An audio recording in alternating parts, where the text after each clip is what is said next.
during my high school days, college days, talagang sobrang ang dami kong pimples. Ang dami talaga, konting puyat.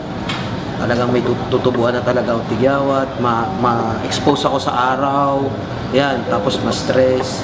Dati, mataba rin ako sa mga nakakilala sa akin ng elementary, high school, college days. So, galing ako sa mataba. Alam na natin, pag mataba sa school, laging binubuli, di ba? So, parang I took it as a challenge na kailangan ko pumayat. Nag-workout na ako dati, pero hindi ganun kabilis yung result. Lahat na trinay ko, lahat ng facial wash, lahat na, pati yung yellow nga, pinanghihilamos ko na minsan para mag-close yung pores.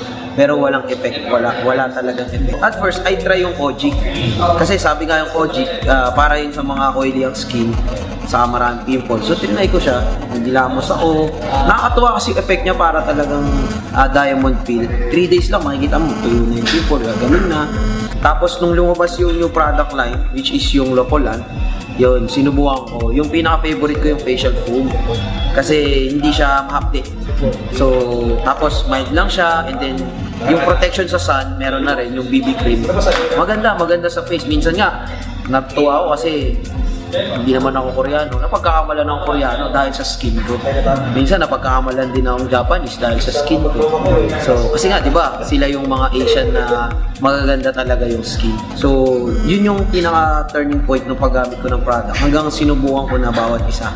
Sinubukan ko yung Performax, saka yung Spirulina. Nag-workout ako na palabas ko hanggang 4-pack lang. Yun na yung sagad. Pero nung ginamit ko talaga yung products ng Royal, napakabilis. Every morning, every night, mag-iinom ako ng Performax. Nakuha ko yung 6-pack ko. Tapos yung waistline ko, hindi talaga siya bumababa ng 30. Hanggang 30 lang talaga. From 30, naging 28 na lang siya ngayon. Sa Performax naman, iniisip ng iba, para lang yun sa may partner. Okay? Actually, hindi. Kasi yung Performax, ine-enhance niya yung hormone ng pagkalalaki. Kasi kagaya natin, as we age, mga lalaki, yung testosterone production is bumababa. Okay? So pag bumababa dyan, yan na yung medyo nahihirapan mo labanan yung stress sa pang-araw-araw.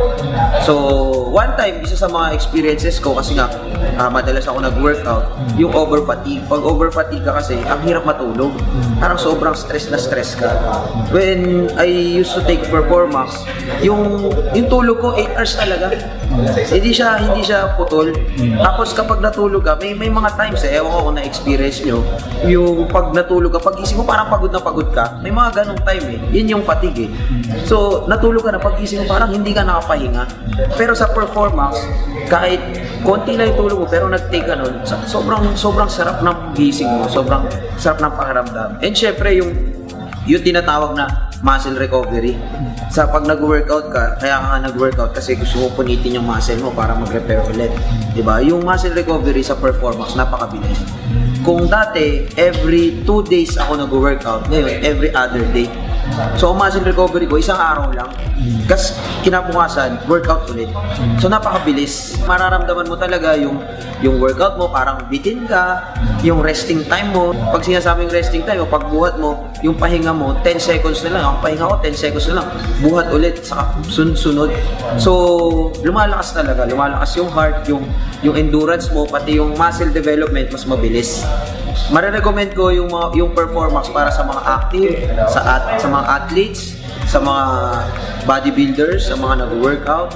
Napakaganda ng Performax, sobra. Napakaganda kasi pag combine mo yung mga product. Halimbawa ako, kino-combine ko yung Performax, combine ko yung Spirulina. Bakit naman Spirulina? Kasi ang Spirulina, napakataas ng protein yan. Again, it helps sa pag-build ng muscle. Tapos syempre, para mas mabilis ma-flat yung abs mo, mag-fiber rich ka. Yung fiber rich, ang ginagawa niya, kine-cleanse niya yung colon mo. So okay lang, train hard, kain ka ng todo, pero dapat may cleansing para hindi bulky yung tiyan. Sa'yo pa lang, kahit hindi ka na magsalita, ito ginagamit mo, hindi na nilang tatanong sa'yo kung effective, kasi effective talaga.